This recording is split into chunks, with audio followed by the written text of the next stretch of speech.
Ukiona dalili moja hapo kati ya hizi, basi ujue mbwa wako anaumwa. Dalili ya kwanza, mbwa wako hali chakula chochote, yani mbwa wako anakunywa maji tu. Dalili ya pili, mbwa kupooza, yani mbwa sio mchangamfu. Yani mbwa muda wote analala, yani hajachangamka kama ulivyomzoea. Dalili ya tatu, mbwa wako kutapika au kuharisha. Yani mbaya zaidi ukikuta unaharisha damu, yani mbwa anakuwa amefikia hiyo stage ya mwisho, stage ambayo tunasema ni mbaya sana.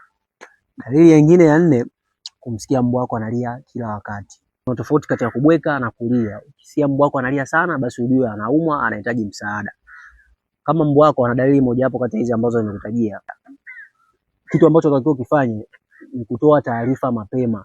Uwasiliane na veti wako mapema ili kusudi mbwa apate matibabu, ama unaweza kaniDM au ukanipigia simu nitakupa msaada. Usisubirie kusema kwamba hebu ngoja kwa nione kesho itakuwaje au kesho kutwa itakuwaje. Toa taarifa mapema ili kusudi mbwa wako aanze matibabu mapema.